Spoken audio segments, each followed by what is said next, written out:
Hello, my name is Jessica Oker. I am a practitioner of Ayurveda, and today I'm going to talk a little bit about how Ayurveda views digestion, as well as some top 10 Ayurvedic herbs for digestion. Some of them will be familiar, but some I'm hoping will be a little bit new for you guys. So I always start out a little bit, just in case nobody knows what Ayurveda is. It's kind of a hard word to pronounce, yet it's a lot more familiar than most people think. I like to remind people that Ayurveda is more of an umbrella science, and within that umbrella are several modalities that most people are familiar with. For example, yoga, meditation, acupuncture, acupressure, herbal medicine, color therapy, light therapy, crystals, and even home design. Okay. Oops. So a little bit of an introduction to Ayurveda. It is a complete ancient science. The word translates to the study or ayur of life, which is Veda. It's a holistic system of wellness that was rooted in ancient India. The goal is to teach us how to live our lives without disease or suffering. Ayurveda is the precursor to traditional Chinese medicine. It was actually written down over 5,000 years ago, verbally passed down 5,000 years prior to that. The goal of Ayurveda is not to treat symptoms alone, but to address a root cause of what we call imbalances. And the goal is to restore harmony to the individual's physical body. And then what they believe is once those things are aligned, wellness tends to follow. There are 8 branches, including internal medicine, pediatrics, surgery, ENT, head, psychotherapy, toxicology, geriatrics, and sexuality, which includes reproduction. Again, Ayurveda is a blueprint for wellness. It guides us to honor our unique constitution and find balance with our true nature through lifestyle and herbal and energetics. I always like to tell people what the definition of health is according to Ayurveda because it's a little bit different. Ayurveda always included the mind in the definition of health, which is something kind of new to the Western definition by the WHO. They believe that one's in perfect health when your doshas, vata, pitta, and kapha are balanced, when your digestive fire, which is a lot about what we're going to talk about today, and that includes digestion, assimilation, and metabolism. Basically, any physical or chemical transformation within the physical body is going to fall under your digestive fire. Once that's functioning properly, all of your tissues and your organ systems will be properly nourished. When properly nourished, they will function appropriately so that you'll have appropriate excretory functions. And when all of those things are said to be occurring, you will have a pleasant, disposed, contented mind, body, and spirit. And so that's the goal of perfect health according to Ayurveda. So we're going to talk about digestion today and the herbs that Ayurveda uses to drive digestion. The reason it's kind of one of the most important concepts in Ayurveda is because they believe that healthy digestion equals a healthy body. There's a term in Ayurveda called ama, and it is kind of the cornerstone of what they believe leads to all disease. It is a toxic substance or a toxic byproduct that the body makes when we do not fully digest our food. Proper and complete nourishment will drive the development of another term in Ayurveda, which is called ojas. Ayurveda loves to use umbrella terms. Ojas is basically, it's one word that they use for an entire paragraph of meaning. And in Ayurveda, ojas is a subtle energy that's generated by the body when we're in true health. It's considered to be our vitality, our immunity, our resilience to strength, and our fertility. And Ayurveda believes that each bite of food that you take will take 35 days to go through all of the organs in your body to nourish everything. The last system to get nourished is the reproductive system. So they're very big on making sure that your digestion is strong so that what you're passing along leads to this ojas instead of ama. So again, a little bit about ama, just so that people are afraid of it, I guess. It's when your body's digestion is out of balance or weak, it's said, according to Ayurveda, that you can no longer absorb nutrients. And that undigested material will turn into a toxic sludge.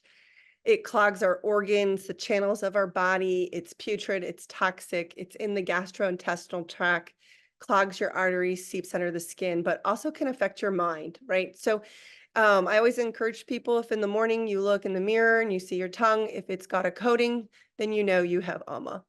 High cholesterol would be a good example, acne, brain fog, belching, having indigestion. Those are our signs that you're not fully processing what you eat. So how can we counter that, right? So there's Ayurvedic wisdom that talks about the fact that if you have a proper diet, medicine is no use, but if you have a proper diet, medicine is of no need, right? So how are they going to accomplish driving digestion?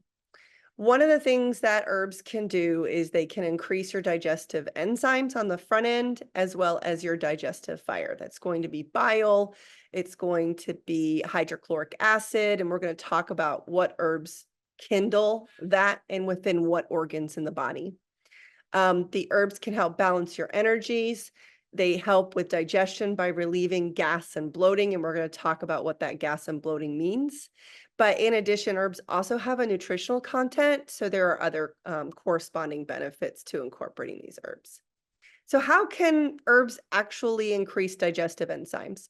So one of the things that I love about Ayurveda is it turns on the physical body, whereas you're not really borrowing an external source to replace your own body's activities. So if someone's taking digestive enzymes right now to eat, you're going to feel good when you eat, but according to Ayurveda, you're borrowing from a third party, and you're going to have to continue that for the rest of your life in ever increasing amounts.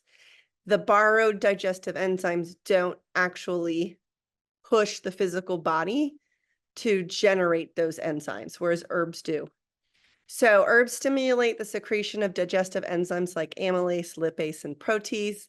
They help break down fats, carbohydrates, and proteins into smaller, easier to digest molecules. So what are these three, right? Amylase breaks down carbohydrates into simple sugars. It's primarily produced by the pancreas and the salivary glands, whereas lipase is going to break down fat. It's produced by the pancreas, and there is some production in the mouth and the stomach. Protease will break down proteins into the smaller peptides, as well as amino acids, and this is produced in the stomach, the small intestines, and the pancreas, right? So digestion starts right from salivation in the mouth. How do herbs balance energy? Well, herbs can promote bowel regularity and aid in the elimination of waste. Herbs can also play a role in calming inflammation, and they can support the liver. Herbs support efficient digestion and production of bile, which we talked about, and that bile breaks down fat. But it also helps us absorb fat-soluble vitamins, and we're familiar with most of these, right? Vitamin A, D, E, and K. A is good for vision and immune function.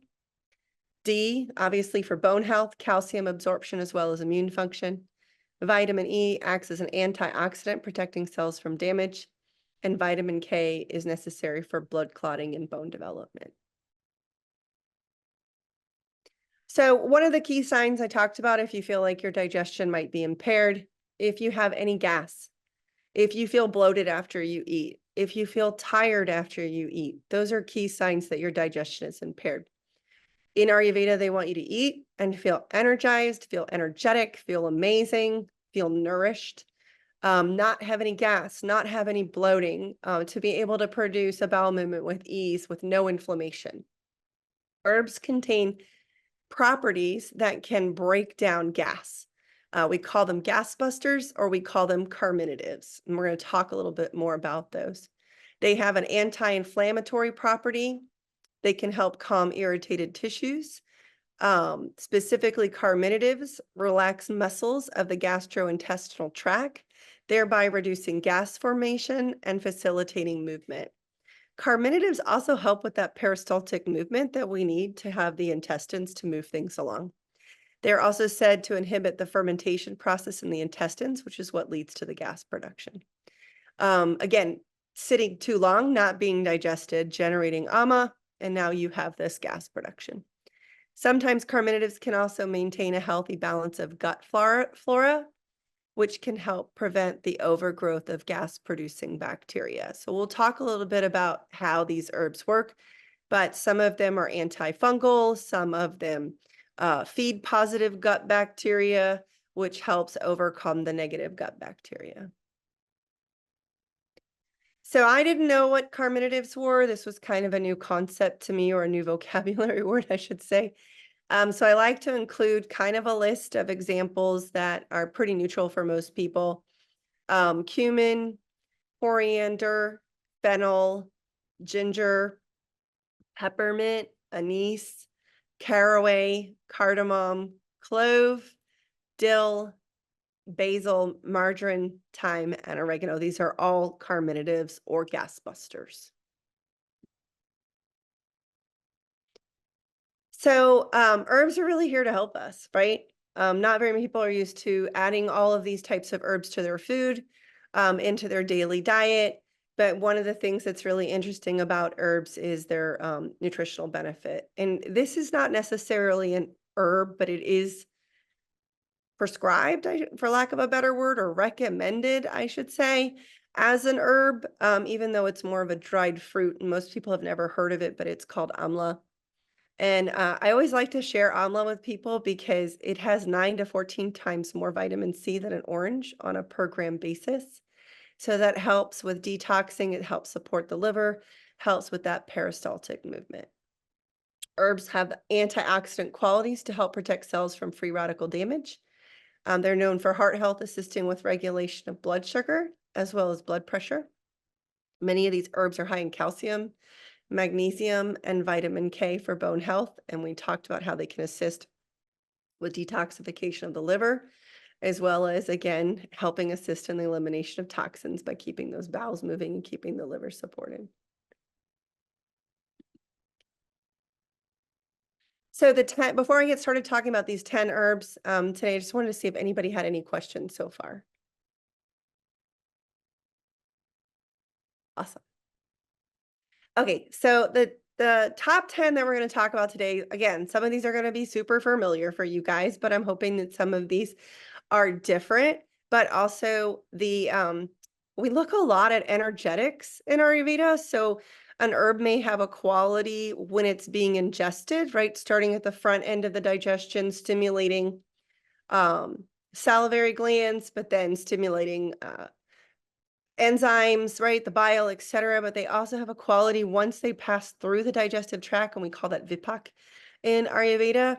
But it has, once it's gone through the digestion tract, it has another benefit to the human body. So it's a little bit interesting. And then hopefully some of the herbs that you're familiar with, you might learn a little bit something new about each one of them. So we're going to talk about ginger, turmeric, fennel, cumin, coriander, ajwain, peppermint, triphala, licorice, and aloe vera.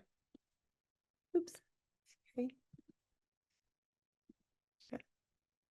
So ginger. I always encourage everyone to get fresh store-bought, not to get anything that is powdered, especially ginger. The quality within ginger, that it's fresh, it can oxidize within about 2 weeks when it's powdered, so it's less potent. And the wonderful thing about ginger is it has an ability to unlock the qualities of everything it's combined with. So according to Ayurveda, if you add ginger and you have maybe 5 other spices in the mix, ginger is going to be that key cornerstone that kind of unlocks the potential of some of the other herbs that you're eating, kind of enhances their quality, so to speak. So fresh is better. Ginger stimulates digestion, reduces nausea and gas and bloating. If you ever had an upset stomach when you were a child and your mother gave you ginger ale, or your parent gave you ginger ale, this is the ingredient behind that. It stimulates the production of saliva, digestive enzymes, particularly in the pancreas. These enzymes are crucial for breaking down proteins, fats, and carbohydrates into smaller absorbable units. Ginger is great for enhancing gastric motility, and it's also known as an immune booster with cardiovascular benefits, antioxidants that promote positive gut bacteria. Ginger is also known to lower blood sugar levels, and it's being studied for its contribution to the prevention of cognitive decline. It's a great source of C, B6, potassium, magnesium, manganese, phosphorus, calcium, and iron. And everybody always asks me how much ginger. In the West, the daily recommended dose is like 3 teaspoons a day, which is a lot, and they probably eat more than that in Ayurveda. So I always tell people if you're having like a smoothie or something, maybe you're not too keen on ginger, just take a chunk of it and put it in there and warm up that smoothie energetically with ginger, and it'll help you digest the cold, or add it to rice, add it to things that you're eating. And at the end of the presentation, I am going to give you guys a couple recipes. So the next one is turmeric. Everyone's kind of familiar with turmeric, but I don't know if very many people have actually seen turmeric fresh, because again, we want to get that fresh into the body. This is also something where you could put a chunk in a smoothie or cut it up and add it to your food, add it to a spice mix, and we'll talk a little bit about that. Turmeric is an anti-inflammatory, so it aids in digestion, reduces bloating, and supports liver function. As an anti-inflammatory, it also has antioxidant qualities. It stimulates the liver to generate bile. Again, it's a digestive fluid that breaks down fats and fatty acids so that it can be absorbed by the body. It's being studied for its ability to improve blood circulation, lower inflammation in the cardiovascular system specifically, and its ability to lower LDL cholesterol. It's also being studied heavily for its anti-carcinogenic properties. It's a great source of C, B6, iron, potassium, manganese, copper, zinc, calcium, and phosphorus. Fennel. So I love fennel. This is actually a picture I took because I absolutely love fennel. It's an amazing carminative. It's great at reducing gas and bloating. It stimulates digestion. You can add it to food, or you could add it to tea. It softens up in hot water, and you could literally just chew on it if your stomach was really upset. It has potassium and fiber in it. So it aids with weight loss by promoting that feeling of fullness. Excellent for constipation relief due to sluggish digestion. It also has an antispasmodic quality that helps with menstrual pain. It also is an expectorant. So if you have a lot of mucus or phlegm in the respiratory tract, fennel is a great additive to help remove some of that fluid. It's also a source of vitamin C, potassium, calcium, magnesium, phosphorus, iron, zinc, manganese, copper, and vitamin K. And again, you want this fresh. Cumin. Okay, so cumin, it stimulates digestive enzyme production, but it's also an antimicrobial. It contains flavonoids or plant chemicals, as well as phytoesterols or plant compounds, and it's used to support overall health. It's a great source of iron, calcium, magnesium, phosphorus, potassium, zinc, copper, vitamin C, manganese, and protein. Coriander. Coriander is also a carminative. It enhances the secretion of digestive enzymes. It's an antioxidant, but it's also an antimicrobial, so it does help maintain positive gut bacteria. It's known for detoxifying by helping the liver. It also has an affinity for the skin, so it helps clear up the skin. It also helps with menstrual pain because it's also an antispasmodic. It boasts vitamin C and A, and is great at the reduction of heartburn and acid reflux. It's more of a cooling effect on the digestive system. So if you had acid reflux, coriander is something good to ask to add for people that might have a little bit more heat or inflammation in the body. So ajwain, probably something a little bit new to most people. Ajwain is a smaller herb that you would want to incorporate. It assists with indigestion, flatulence, and abdominal discomfort. But ajwain is a great female hormone balancer. So if anybody's transitioning through menopause, this is an herb that can be added to kind of ease some of the symptoms that are correlated to that hormone transition. It contains compounds that relax blood vessels, so it's also an antispasmodic as well as a pain reliever. And ajwain boasts calcium, phosphorus, potassium, magnesium, iron, zinc, and manganese. Everybody's probably familiar with peppermint, but peppermint is great for soothing digestion, gas, and bloating. It has a calming effect on the stomach. And the reason it acts in this capacity is that it contains menthol. So menthol will relax muscles of the gastrointestinal tract, but it can also alleviate nausea. But I'm not sure if people realize that peppermint is an analgesic or pain reliever, but it also has vasodilating properties. So uh, it can open up the blood vessels within the physical body. It's also known as a decongestant or an expectorant. It can enhance mental alertness and focus. Peppermint also contains something called rosmarinic acid, which exhibits antimicrobial as well as anti-inflammatory behaviors. Peppermint contains vitamin A, C, K, calcium, potassium, magnesium, phosphorus, iron, and zinc. So this is probably going to be one that nobody knows. At least if anybody on this call knows, please put it in the chat if you know what triphala is. Triphala is kind of the kitchen herb of Ayurveda. I always joke that it took me years to get a degree in Ayurveda, but I probably know just as much as an Indian grandmother. And triphala would be something that they would dole out on the regular. If anybody comes to us with impaired digestion, this is probably going to be the first thing that we give them. It's actually made up of 3 fruits, but again, we use it as an herb in Ayurveda. It could be a tea that you drink, it could be a pill that you take, it could be a powder, anything that you need to do to get this into the physical body. So when we look at digestion, again, we talked about the front end, but they also look at the back end, right? Well, there's things that we consider when we want to keep somebody healthy. So we're going to look at transit, we're going to look at moisture in the bowels, right? We want to be able to move things very easily. So triphala has 3 fruits. One is called amalaki, the other is bibiataki, and the other is haryataki. So they work 3 different ways. Amalaki, again, is that amla, which is high in vitamin C, so it's going to help with that peristaltic movement, whereas bibiataki and haryataki are going to work on tonifying the intestines, kind of like giving them a workout, but also bringing moisture into the bowels.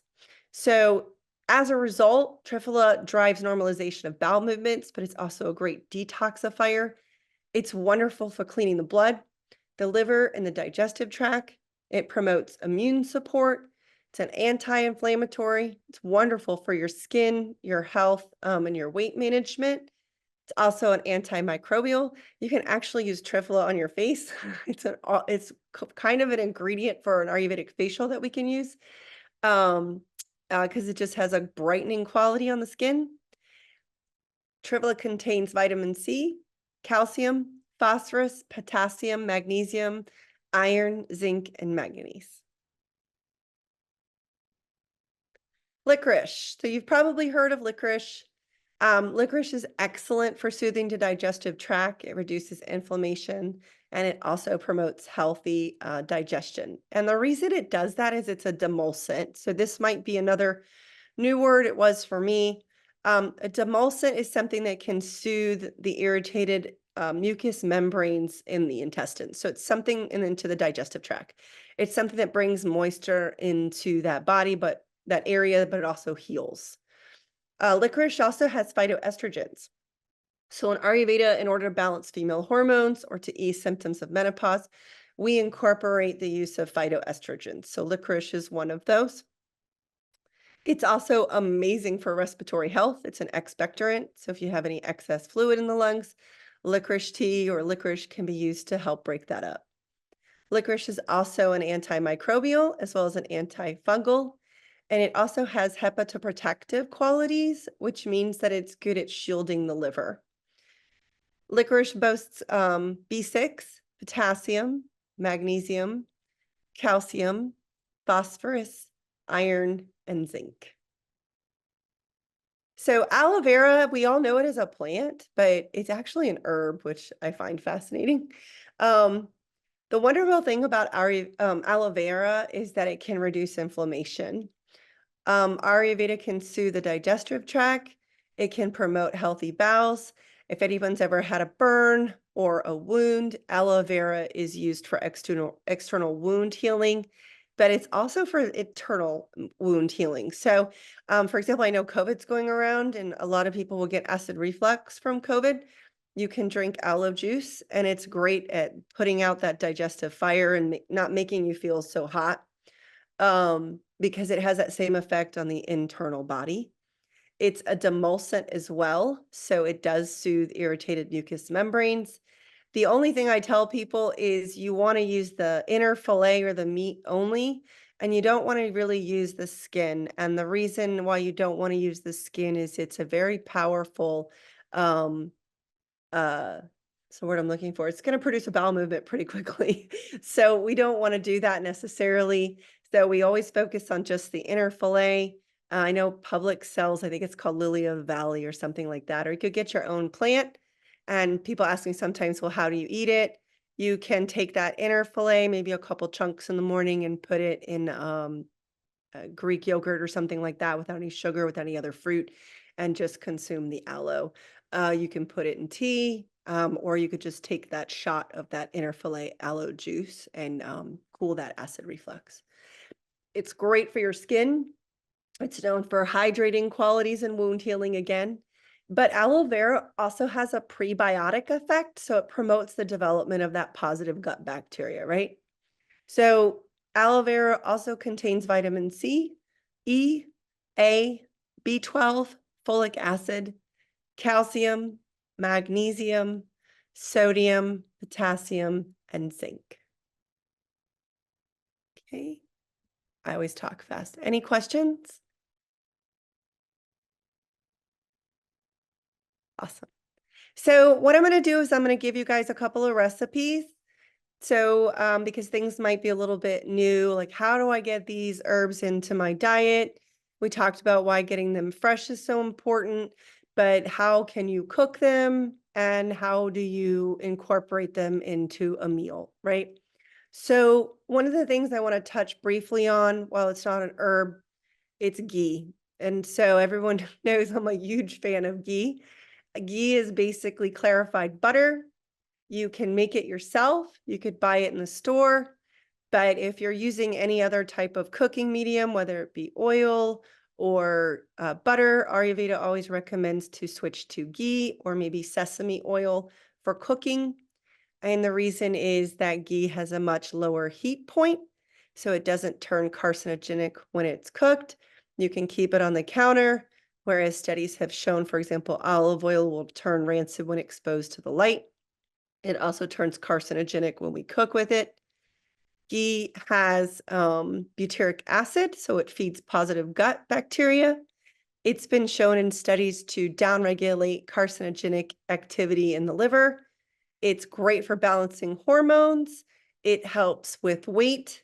It helps with lowering cholesterol. And it's lactose-free and casein-free, so pretty much anybody can digest it. And it will turn on your digestive fire. But the coolest thing about ghee is that it's fat soluble. So when people talk about how they're doing fasting with water and things like that, that's going to remove water soluble toxins from the body. It's not going to remove fat soluble, and we hold a lot of toxins in our fat. Ghee has an ability to go in and penetrate the fat, bind to the toxins that are in your fat, and then you can basically pass them out through a bowel movement or urination, right? So they're going to leave the body through those methods. So I'm a huge fan of ghee. So then, if you want to make ghee yourself, you basically can just put it on a pot on the stove, butter. Take butter, cook it at a very low heat, and it's actually a lot of fun to do, especially if you have kids. They'll start to see white little impurities bubble up to the top, and you'll just skim them out. And then you'll see sediment come up on the bottom of the pan, and you'll get rid of that as well. And the goal is to just have that golden nectar, or you could purchase it in the store as well. So if you are having trouble digesting, this is a great tool that we kind of tell people about. It's how to prime your food so that you can digest it. So Ayurveda is a big fan of eating things that are simple and easy to digest, right? There's a lot of rice, there's a lot of dal, they use soaked lentils. They're going to eat things that are just easier on the digestive system. In the Western world, we tend to get that big meal, that big steak, that big potato, things like that. And a lot of people can't process it. So this is a tool that you can use. You basically take a pan, put a teaspoon of ghee over medium heat, and these are going to be fresh spices. So you'll add a teaspoon of cumin, you'll add a teaspoon of coriander, and you'll add 1 teaspoon of fennel. You're going to simmer it for about 2 to 3 minutes. And while you're doing that, you'll hear these spices kind of pop. And my clients will always say, you'll see the spices dance. And once you see them dance and you hear them pop, they are opening up and releasing those nutrients. And so that's when you want to remove it from the heat. And you could basically just drizzle this over food. So let's say you had a sweet potato, you wanted to drizzle this over that. Or if you do eat meat, you can drizzle it over your meat. I encourage people, if they're going to eat vegetables that are harder to digest, like maybe broccoli and cauliflower, because they're a little bit more rough and hard, you can soften the quality of these foods by steaming them and then adding this prime CCF and ghee mixture over the top, and it actually tastes amazing. But it will help you be able to eat some of those foods if you want to without having that gas, right? Okay. So this is a digestive spice curry. Um, so this one's a little bit more complicated, but it does have everything in it. So it's kind of simple to make. Again, you're going to use 1 teaspoon of fresh ginger and grate it. And basically you peel off the skin off of ginger, and then you can just use a cheese grater to grate the ginger just like you would cheese. Before you go. Yes, I am going to share the presentation as well as the recipes. I have a couple other recipes too. I might share with you guys. Hold on. So this is digestive spice curry. So what we do is we take that 1 teaspoon of fresh ginger, we take 1 teaspoon of turmeric powder or fresh, right? Sometimes everybody can't get that. Take 1 teaspoon of the fennel seeds, 1 teaspoon of cumin seeds, 1 teaspoon of coriander. So you'll want to get a mortar and pestle and just kind of crush these up a little bit before you cook them. And then half a teaspoon of Ajwan seed, again, 2 tablespoons of ghee. If you do have a lot of inflammation or acid reflux, you can omit the onion as well as the garlic, and sometimes the tomatoes might be too much for someone, and you don't have to necessarily add those. But typically, when you're eating these foods with these spices, you shouldn't have too much of an impact. The other thing that Ayurveda is very particular on is eating seasonally. So in the ancient texts, they did say that we are seasonal beings and that we have a seasonal clock in ourselves and that we respond best when we eat according to the season, right? So we're not honoring the seasons in the Western world. For example, we would only be eating wheat in the fall, whereas we eat bread all the time, right? Or we eat wheat all the time. And wheat was really just used to clear out the gut, get us prepped for the winter, to get us through the winter, and then we would transition to more of a spring detox. So I put carrots, peas, and bell peppers on here, but really you want to just follow the season, see what season is, what's ripe in that season, and that could be the vegetables that you choose to add to your curry. They're very big on not eating meat, just because it's really just too hard to digest. There's other spiritual reasons they're not very big on eating meat, and they do use meat as a medicinal quality. The science supports that if you're getting all these spices and you're eating Ayurvedically, you do get all of the nutrients that you need. So they'll use chickpeas, right? So that's an option. So we can use a can of chickpeas. Most of the time, if I do this, I do fresh chickpeas, but I warn people because they are really hard. So if you buy them in the package, not processed, you will need to soak them a good day or two.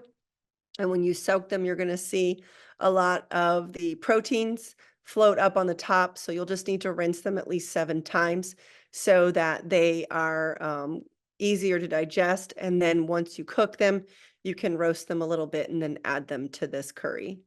Again, the coconut milk is there to bring down the heat as well. So that would balance out the onions and the garlic as well as the tomatoes. You can add salt to taste and fresh cilantro. Okay. So how you do it? So we cook the spices separately first. It's kind of a dry roasting method. So you'll combine all the ingredients. Again, you'll crush them a little bit with the mortar and pestle. You'll put them aside, and then you'll heat the ghee in a large pan over medium heat. And you can add the chopped onion and cook until it's translucent, which would be about 5 minutes. And then add the minced garlic, the grated ginger, cook that for another 2 minutes until it's fragrant, and then add the prepared spice mix to the pan, stir it, and cook it for another 1 to 2 minutes. Again, you want to see them dance or pop. This is going to allow the spices to toast, but also release everything that's good inside as well as their aromas. Then you're going to want to cook the vegetables. So again, you're going with something that's seasonable. So keep in mind, broccoli is going to take a little bit longer to cook than maybe spinach. So you'll be mindful of those times, but then you'll add the chopped tomatoes to the pan, cook it until it starts to break down, which is another 3 to 4 minutes. Add in the mixed vegetables and the chickpeas. You'll stir them well to coat them with the spices and the aromatics. And then once those are cooked, you'll want to start simmering the curry. So you'll pour in coconut milk and stir to combine. Going to bring the mixture to a simmer. Reduce the heat to low and let the curry simmer for another 15 to 20 minutes or until the vegetables are tender. Again, if maybe you're picking spinach, you'll cook like maybe it's zucchini, you'll cook that first and then add that spinach in the last 5 minutes. You'll look to see that they're tender and the flavors have melded together. Obviously stir a little bit to prevent from sticking, but then you can garnish it and serve it over rice. They would add ghee to the rice to sweeten it up, and salt. All right. I always add us at the end. Annie's on vacation because her sister's having a baby. But that's us when we were little. And I always share that I'm super proud that I grew that watermelon by myself. It's about the only thing I've ever grown. Any questions?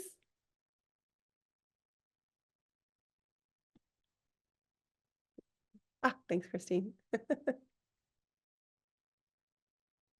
So I can go ahead and share the slides and share those two recipes. And what I'll probably do, if you guys are interested, there's another recipe called khichdi. And khichdi has a lot of these spices in it, but it's the #1 go-to meal for digestion. If anybody's having issues with digestion or if they're sick, it's a complete protein. It's under 300 calories.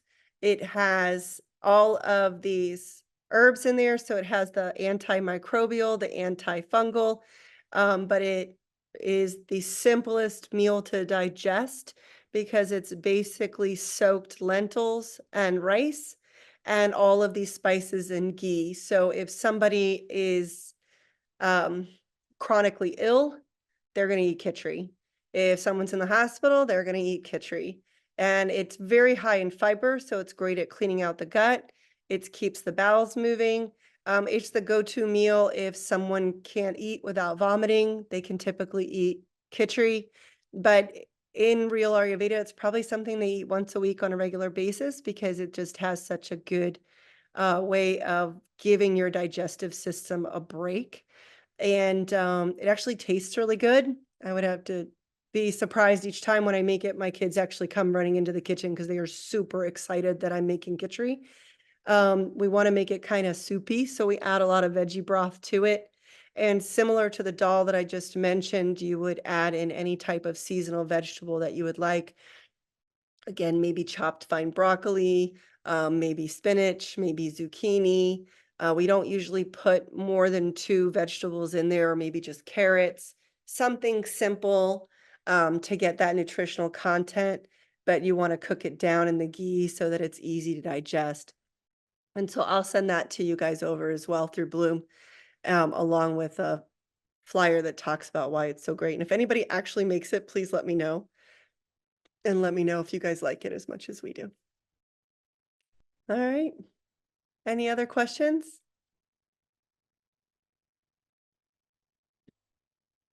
Awesome. Well, I'm going to give you guys a little bit more time back in your day. And I just want to say thank you for coming and learning about herbs that promote digestion. We're going to do a similar class. It's going to be on immunity. Um, thanks, Christine. She knows I'm extremely passionate about Ayurveda. So if anybody knows, I was very, very chronically ill my whole life. And Ayurveda met me when almost every doctor gave up, and they told me I only had a couple weeks, if not 2 years to live. So Ayurveda completely saved my life. And so I love to share with anybody who wants to hear about it because I obviously am in love with it. So somebody has to be, I guess. But yeah, we're going to talk about immunity. And there's some other things that we're going to talk about, herbs to assist with menopause and things like that. If there's any other classes anybody's interested in, we can do one on fertility as well.